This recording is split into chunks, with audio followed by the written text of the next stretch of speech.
घर में जब नई नई बहू आती है ना, तो शुरुआत में वो सब कुछ आदर्श तरीके से करती है।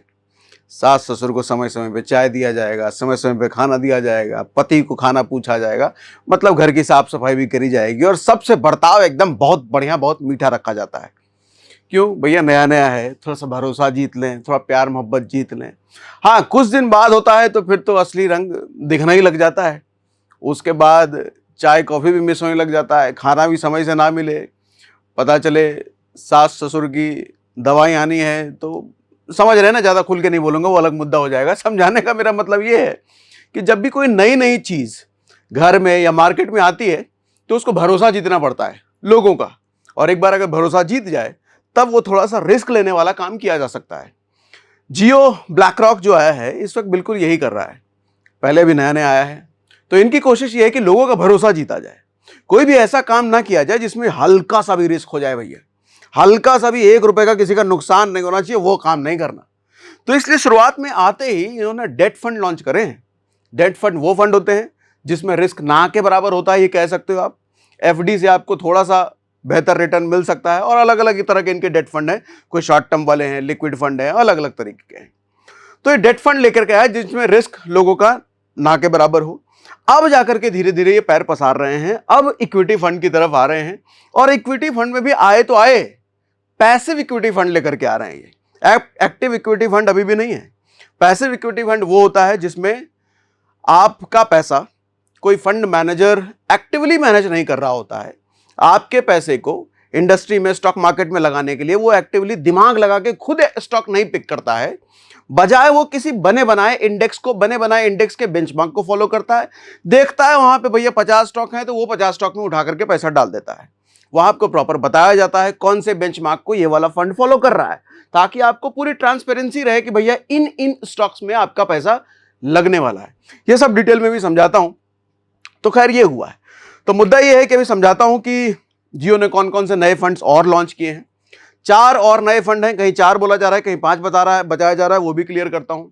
साथ में ये भी क्लियर करूंगा कि जियो ब्लैक रॉक का जो इतना हल्ला है कि भैया ब्लैक रॉक एक बार इक्विटी फंड में आ गया तो ऐसा रिटर्न देगा कि कोई दे नहीं सकता, ऐसा नहीं है।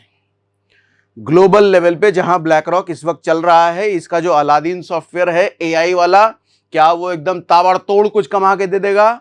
ऐसा भी नहीं है। एक बात बताऊं, अभी दिखाऊंगा डेटा, हैरान रह जाओगे। इनका जो अलादीन सॉफ्टवेयर है, जिसकी वजह से इनका जो ब्लैक रॉक कंपनी चल रही है, वो रिटर्न देने के मामले में दुनिया में टॉप 5 में भी नहीं आता। टॉप 5 में इनका ब्लैक रॉक का फंड नहीं है, दिखाऊंगा अभी। तो ऐसा कुछ एक्सपेक्ट करके मत चलिएगा कि भैया पैसा एकदम रातों रात ये मल्टीप्लाई कर देगा, ऐसा कुछ नहीं होने वाला है। खैर,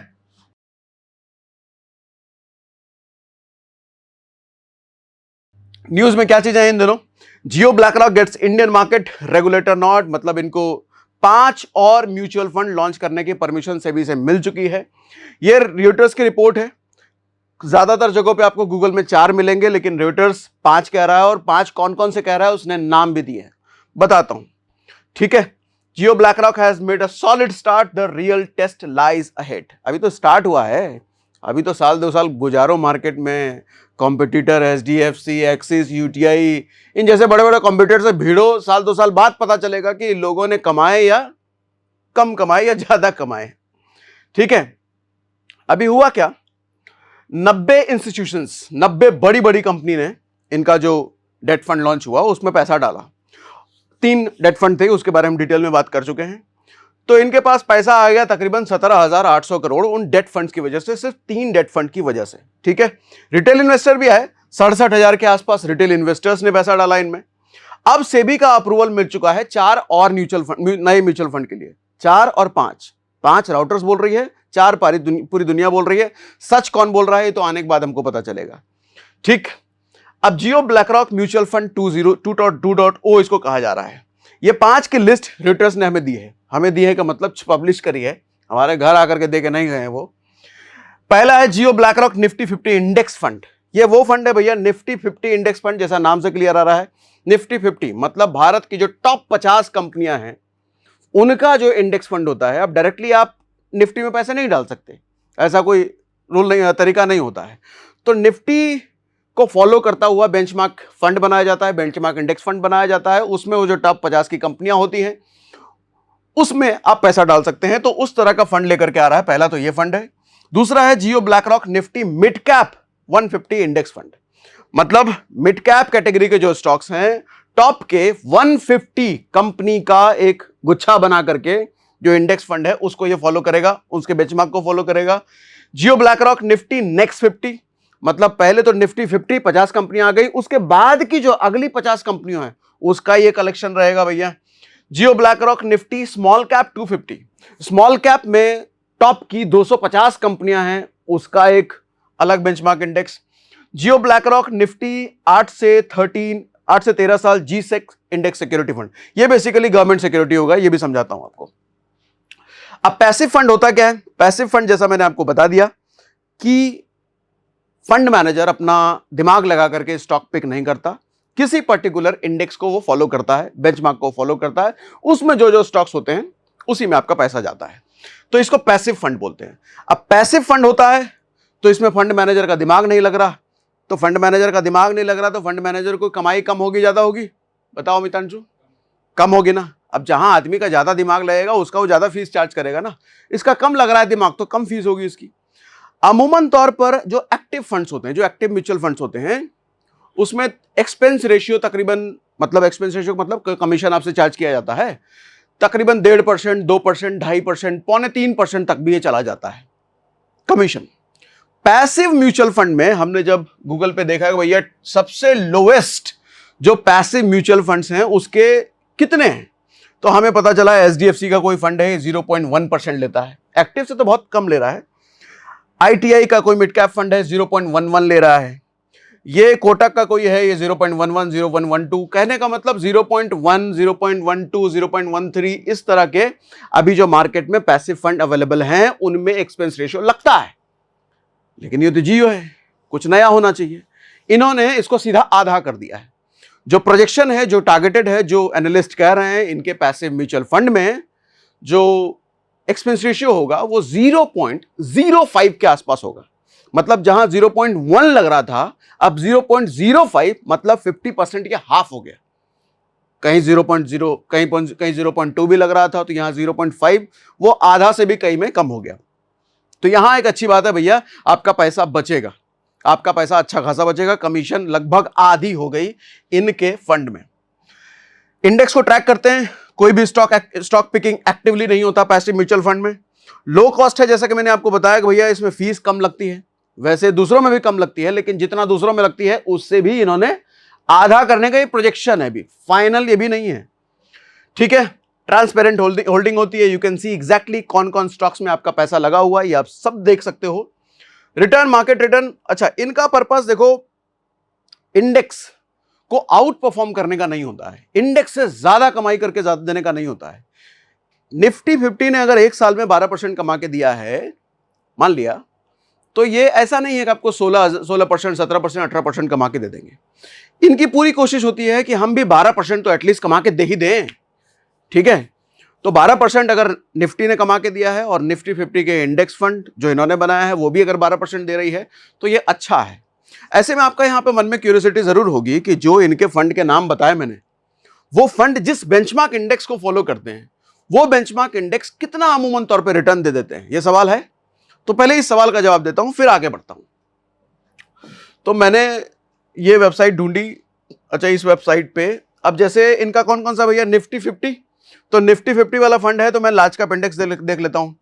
तो लार्ज कैप इंडेक्स जब मैं खोलता हूं इस साइट पे, ऐसे इन्फॉर्मेशन आपको कई सारे वेबसाइट पे, अपने ब्रोकर पे सब पे मिल जाएंगे, आप कहीं भी देख सकते हो। तो ये 5 साल का एवरेज रिटर्न दिखा रहा है तकरीबन 17.5% लार्ज कैप में, 5 साल का ही दिखा रहा है। 10 साल पे ऊपर नीचे हो सकता है, 1 साल पे भी ऊपर नीचे हो सकता है। अच्छा इनका स्मॉल कैप फंड भी आ रहा है 250 स्मॉल कैप, जैसे मैंने आपको बताया। तो स्मॉल कैप का अगर मैं देखता हूं तो स्मॉल कैप 5 साल का एवरेज रिटर्न 28% के आसपास बेंचमार्क इंडेक्स का है ये, ठीक है। उसके बाद इनका कौन सा है, उसके बाद इंडेक्स हो गया। अच्छा मिड कैप भी है, मिड कैप का भी देख लेते हैं। मिड कैप एवरेज 25.5% 5 साल में बेंचमार्क इंडेक्स ने दिया है। तो अब आपको क्लैरिटी मिल गई होगी कि इनका जो फंड आने वाला है इसके आसपास रहे तो अच्छा है। अच्छा ये जहां रिटर्न में दिखा रहा हूं, एक बात मैं क्लियर कर दूं फिर से, ये पिछला 5 साल अगर दिखा रहा है तो इसका मतलब ये नहीं है कि अगला 5 साल भी ऐसा रहने वाला है। आपको पता है पास्ट रिटर्न कभी भी गारंटी नहीं होती है फ्यूचर रिटर्न की, ये ज्यादा भी हो सकता है, कम भी हो सकता है। ठीक है, कुल मिलाकर पर्पस ये समझिए कि भैया बेंचमार्क इंडेक्स जितना रिटर्न दे रहा है उसके आसपास अगर ये इनका फंड दे पाता है जियो वालों का तो बढ़िया है। ठीक, अब जियो ब्लैकरॉक कहां कहां इन्वेस्ट करेंगे ये मैंने आपको बता दिया, कौन कौन से इंडेक्सेस को फॉलो करेंगे। एक जीसेक रह गया है, लास्ट वाला फंड आपने देखा ना, मैं आपको यहां पे दिखाया कि भैया लास्ट वाला फंड जो है Jio BlackRock Nifty 8 to 13 year G Sec index fund, ये शायद जीसेक आपने पहली बार सुना होगा। तो जीसेक क्या होता है कि भैया जीसेक्स मीन्स होता है गवर्नमेंट सिक्योरिटीज। ये एक बॉन्ड होता है, गवर्नमेंट सिक्योरिटीज में आपका पैसा इन्वेस्ट होगा।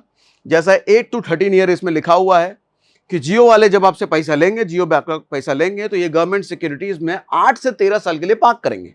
8 से 13 साल के लिए आपका पैसा डाला जाएगा। हाँ, इसके लिए आपके लिए कंपल्शन नहीं है कि आपको 8 साल रुकना ही पड़ेगा पैसा डाल के, ना ना ना ना, आप तो कभी भी डालो कभी भी निकाल लो।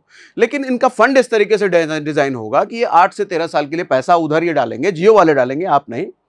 और अगर इतने टाइम के लिए आप भी इनके फंड में इन्वेस्टेड रहते हो तो बेस्ट रिटर्न निकाला जा सकता है, जो भी इनका बेस्ट रिटर्न बनेगा। ठीक, अब जियो ब्लैकरॉक प्लेइंग सेफ, मैंने आपको शुरुआत में कहा कि जब भैया नई नई बहू आती है तो सेफ ही खेलती है, नया नया घर में किराएदार आता है तो सेफ ही खेलता है, मोहल्ले में नया नया कोई रेजिडेंट आता है, निवासी आता है तो वो भी सेफ ही खेलता है। तो जियो ब्लैकरॉक भी जो आया है भारत में सेफ खेल रहा है। BlackRock performance in US market, अब ये समझो भैया आंख खोलने वाली बात, ये जो हल्ला चल रहा है ना जियो ब्लैकरॉक, ब्लैकरॉक दुनिया की सबसे बड़ी फंड मैनेजमेंट कंपनी, 10 ट्रिलियन की कंपनी, ये आएगी तो तूफान मचा देगी, क्या कमा के देगी, ऐसा कोई कमा, ये बिल्कुल मिथ है, ऐसा नहीं है। रियलिटी है सर, इनको 104 फंड में से जो यूएस में चल रहे हैं, भारत में तभी भी आए हैं, 104 फंड जो यूएस में चल रहे हैं उसमें से सिर्फ 22 फंड ऐसे हैं जो कि अपने कॉम्पिटिटर से थोड़ा बेटर रिटर्न दे पाए हैं। सिर्फ 22%, मतलब 80% फंड इनके अपने कॉम्पिटिटर को भी ये बीट नहीं कर पाए, अलादीन एआई रखने के बावजूद। ये रियलिटी है। 65% फंड इनके 65% ऐसे फंड हैं जो 1 स्टार और 2 स्टार के हैं, मतलब 1 स्टार 2 स्टार समझ लो सबसे निचले 65%, मतलब सिर्फ 40% इनके फंड होंगे जो 2 स्टार से ऊपर के होंगे। अब ये भी बता देता हूं कि भैया दुनिया में सबसे ज्यादा रिटर्न देने वाले क्या ब्लैकरॉक ही हैं या कोई दूसरे फंड हैं? तो आपको जान करके हैरानी होगी कि टॉप 5 फंड हाउसेस में से ब्लैकरॉक का नाम टॉप 5 में नहीं आता। ये देखो सर, नंबर 1 सबसे ज्यादा रिटर्न देने वाली डेटा जो हमने गूगल से निकाला वो है रेनेसांस टेक्नोलॉजी। इनका एक फंड है मेडालियन फंड, 31% का CAGR है इनका 10 साल में। CAGR आप समझते हैं, CAGR कहने का मतलब सालाना रिटर्न जो आपका निकल के आ रहा है 31%। अच्छा, CAGR होता है कंपाउंडेड एनुअल ग्रोथ रेट, यानी कि जरूरी नहीं है कि हर एक साल आपको 31% मिला। इसका मतलब होता है कभी आपको 40% मिल गया, कभी 10% मिला, कभी 60% चला गया, कभी 5% मिला। तो कुल मिलाकर के एवरेज जब निकाला गया तो एवरेज निकालने के बाद पता चला कि भैया 31% हर साल आ रहा है। टोटल कितने सालों में? 10 सालों में। तो यह पता चला कि 10 साल का CAGR 31% इस टेक्नोलॉजीज का है। अल्टीमीटर कैपिटल एक कंपनी है, उसका 10 साल का CAGR 29% है। फंडस्मिथ है, उसका 10 साल का 15% है। फिडिलिटी है, उसका 14% है। कैपिटल ग्रुप है, उसका 13% है। यानी कि जियो ब्लैकरॉक जो बाहर विदेश में है अलादीन एआई के साथ, वो 13% से भी कम का CAGR है उसका, तभी तो टॉप 5 की लिस्ट में नहीं है वो। अब एक और इसको थोड़ा सा अच्छा से करके दिखाता हूं। ये देखो टेबल बना के आपको दिखा रहा हूं। हमने जब CAGR के बेस पे निकाला सबसे ज्यादा CAGR, तो हमको कुछ टॉप 5 ऐसी फंड्स मिले। ये फंड्स में टॉप 5 फंड्स में 19%, 18%, 18%, 18%, 18%, इसमें ब्लैकरॉक नहीं है, अलादीन नहीं है।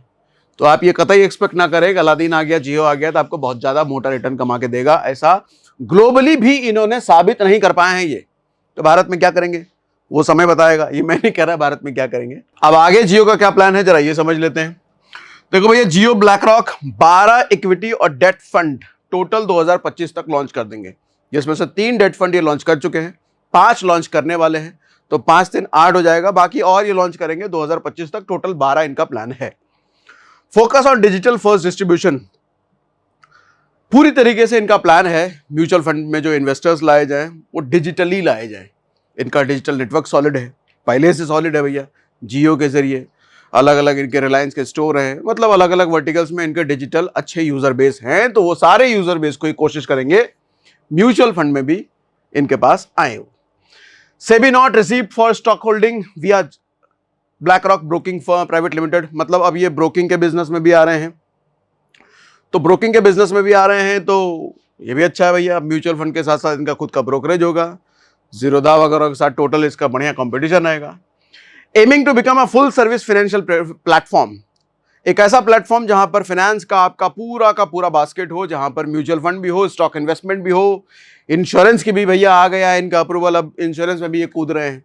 तो पूरा का पूरा फाइनेंशियल बास्केट ये लेकर के आ रहे हैं। फाइनेंस की कोई भी जरूरत हो वो सारे प्रोडक्ट इनके प्लेटफॉर्म पे मिल जाए। Will use BlackRock's Aladdin platform for portfolio building, risk and trade execution. ये Aladdin यूज करेंगे BlackRock का पोर्टफोलियो बिल्डिंग के लिए, रिस्क मैनेजमेंट के लिए, ट्रेड एग्जीक्यूशन के लिए, लेकिन उससे एक्सपेक्टेशन कितनी है वो मैं आपको समझा दिया। First retail access to Aladdin in India, अब तक Aladdin का रिटेल एक्सेस नहीं है, मतलब जो बड़े इंस्टीट्यूशंस हैं उनको एक्सेस है, अभी तक रिटेल इन्वेस्टर्स को नहीं है। धीरे धीरे ये करेंगे। Direct plans with low entry point of 500, मतलब 500 रुपए से भी आप एसआईपी कर पाएंगे। हालांकि 500 रुपए की एसआईपी तो अभी बहुत सारे में होती है, तो इनका भी 500 का ही है, लेकिन खेल सारा एक्सपेंस रेशियो का है। एक्सपेंस रेशियो इनका जस्ट हाफ है, यहां आपका पैसा बचेगा। ठीक है, डायरेक्ट प्लान्स लाएंगे ये, मतलब डिस्ट्रीब्यूटर और जो बीच के मीडिएटर होंगे उनको ये हटा रहे हैं। डायरेक्ट कस्टमर और कंपनी का रिलेशन होगा, इसी वजह से ये half of expense ratio charge कर रहे हैं। अब चैलेंजेस फॉर जियो ब्लैकरॉक, देखो भैया ऐसा नहीं है कि ये इतनी बड़ी फंड मैनेजमेंट कंपनी है, दुनिया के सबसे बड़े फंड मैनेजर को ले आए अपने साथ, खुद भी इतनी बड़ी हैं, इतना बड़ा यूजर बेस है, तो इनके लिए कोई चैलेंज नहीं होगा, ऐसा नहीं है। चैलेंजेस इनके लिए भी हैं और बड़े चैलेंजेस हैं। पहला चैलेंज तो ये होगा कि भैया साल 2 साल बाद इनके फंड का परफॉर्मेंस पता चलेगा, क्योंकि अभी तो नए नए हैं, अभी तो कुछ नहीं। साल 2 साल बाद पता चलेगा कि इनके जो competitor HDFC, ICICI, grow, Zerodha, angel, ये सब हैं, इनके बराबर या इनसे ज्यादा या इनसे कम रह गए। उसके बाद इनका जो टारगेट है डिजिटल फर्स्ट, मतलब टोटल डिजिटल इंफ्रास्ट्रक्चर बिल्ड करने का प्लान है। भैया यहां पे चैलेंज आएगा इनको लो फाइनेंशियल लिटरेसी। जियो के ज्यादातर यूजर्स छोटे शहरों में, अब वहां पर फाइनेंशियल लिटरेसी इतनी होती नहीं है भैया। आज भी लोग एफडी में ज्यादा सेफ मानते हैं, आज भी लोग बैंक के रिकरिंग डिपॉजिट को ज्यादा सेफ मानते हैं, और कई बहुत बड़ा वर्ग ऐसा भी है जो चावल के डिब्बे में पैसा रखना ज्यादा सेफ मानते हैं, वो बैंक में तक पैसे नहीं रखते। ऐसे में सवाल ये है कि भैया जियो आप अपना सिम तो उनको बेच आए, ये म्यूचुअल फंड कैसे बेचोगे? भैया फाइनेंशियल लिटरेसी तो छोड़ो, उनमें लिटरेसी की भी कमी है, उसके ऊपर फाइनेंशियल लिटरेसी कैसे कराओगे? ये सब डिजिटली। उनको इंश्योरेंस प्लान भी खरीदना होता है तो कोई एजेंट सामने होता है जिससे सवाल जवाब कर करके वो पैसे दे इंश्योरेंस के लिए। ऐसे में आप डिजिटली कैसे कर लोगे भैया? तो ये सवाल है, ये चैलेंज है। हेवी कंपटीशन है क्योंकि मार्केट में बड़े बड़े प्लेयर्स ऑलरेडी हैं। ऐसे में आप कैसे अपने को क्या यूनिक, क्या अलग करके प्रूव करोगे, ये देखने को बनेगा। Scaling fast needs rapid fund launches. अब ये रैपिड फंड लॉन्चेस, नए नए फंड्स जो लॉन्च कर रहे हैं, इसकी अवेयरनेस कैसे कराओगे आप लोगों को? क्योंकि सेबी है यहां पे भैया, एडवर्टीजमेंट के लिए भी अच्छे अच्छे बड़े बड़े अच्छे स्ट्रिक्ट कानून हैं। आप कुछ भी बोल करके अपने फंड को नहीं बेच सकते, सेबी तुरंत कान पकड़ के खींच लेगी। तो यहाँ पे ये सब चैलेंजेस हैं भैया। रेगुलेटरी हर्डल्स है, कंप्लायंसेस के हर्डल्स हैं। मैनेजर क्रेडिबिलिटी, आप जो फंड मैनेजर अपने साथ रखोगे उसकी क्रेडिबिलिटी कितनी है, प्रूवन है मार्केट में, रिजल्ट निकाल पाया कि नहीं निकाल पाया। तो ये कई सारे चैलेंजेस हैं जियो ब्लैकरॉक के साथ ही। अब ये पूरी एनालिसिस हमने आपको बताई, मजेदार बताई या नहीं बताई, हमें कमेंट बॉक्स में जरूर लिख के बताइएगा। बाकी आपको भी इन्वेस्टमेंट करना है तो हम हर वीडियो के डिस्क्रिप्शन में और पिन कमेंट में भी हम डाल के रखते हैं लिंक, आप उस पर अपना डीमैट अकाउंट खुलवा सकते हैं, म्यूचुअल फंड में इन्वेस्ट कर सकते हैं, स्टॉक ट्रेडिंग कर सकते हैं, स्टॉक इन्वेस्टमेंट कर सकते हैं, सब कर सकते हैं। क्रिप्टो में भी करना है तो उसका भी लिंक हम डाल के रख सकते हैं। और ऐसी इंफॉर्मेशन आपको और लगातार छोटे छोटे चंक्स में चाहिए तो हमारा व्हाट्सएप चैनल और टेलीग्राम चैनल दोनों है, ये सब फ्री है, कहीं कुछ पेड नहीं है, सबका लिंक हम डिस्क्रिप्शन में डाल के रखते हैं। तो व्हाट्सएप चैनल पे भी आ जाना और टेलीग्राम चैनल पे भी आ जाइए, छोटे छोटे चंक्स में आपको रेगुलर इंफॉर्मेशन मिलती रहती है। ठीक है भैया, तो आज के लिए इतना ही।